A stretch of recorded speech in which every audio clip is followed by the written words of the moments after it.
Hello. If you've been watching the channel recently, you've probably seen that I've been talking about a new way of kind of releasing the golf club.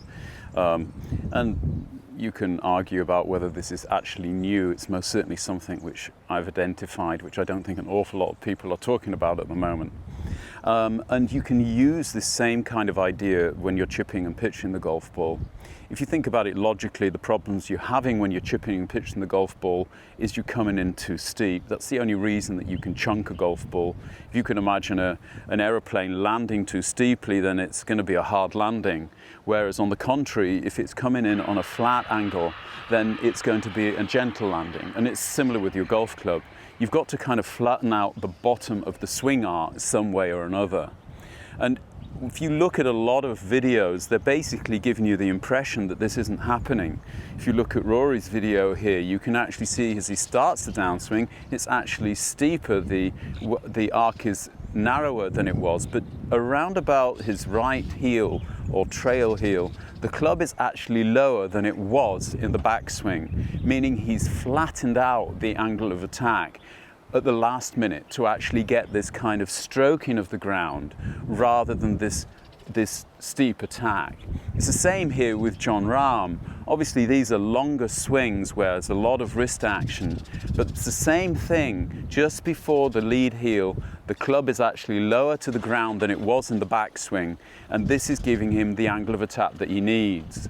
The average angle of attack for a pitching wedge out of the middle of your stance is 5 degrees, and 5 degrees is nothing. And a lot of you are yanking on the handle and twisting your hips towards the target, and all of this is just causing inertia in the club, holding the angle and making the attack angle too steep. And this is what's causing you to chunk the ball and top the ball so often. So obviously the question is, how do you stop doing that? Well, again, you've got to do something which is totally counterintuitive. First of all, get yourself weighted in your lead side.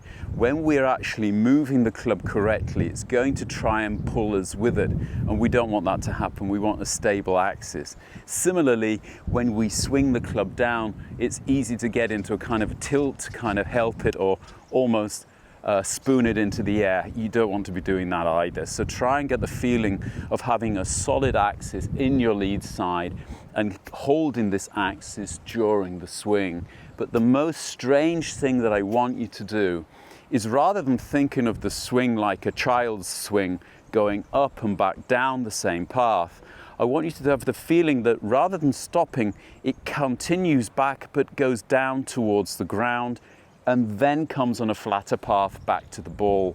And you're going to do this by using your hands. At the end of, or just before the end of your backswing, I want you to press your hands out, allowing your lead wrist again to bow back a little bit, pressing down with your arms and hands towards the floor and trying to widen the swing. By doing this, you'll find you are actually starting to graze the floor. You are actually mowing grass from more or less your trail heel to your lead heel. And if the golf ball were magically in the way of this, you would hit it. Now, if you start hitting the ground too early or a little bit too forcefully, it can only be that you are coming in too steeply. You've got to get it even flatter, and your brain will be saying, I'm doing it, and you'll keep chunking it, but you're not doing it. You've got to exaggerate it.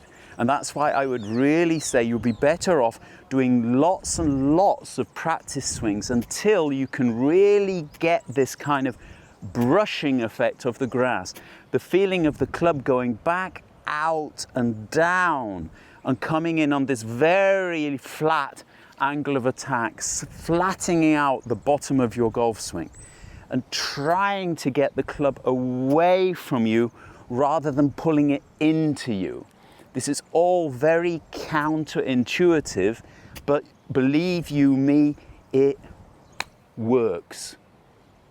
It's quite extraordinary how little grass you take, how little impact. In fact, you should start to feel the bounce of the golf club. as the club comes through and brushes the grass and just takes the ball with it. Sometimes you gotta think outside the box. If it's not been working for you so far, try something new. And even if that has the feeling like you're going in this direction, to go in this direction, pushing the golf club away from the target to make it go to the target is the key, not only to good full shots, but also to the short game. If you like it, hit the like button, maybe even subscribe. Whether you do or not, I'll be back very shortly with the next one. See you then, bye-bye.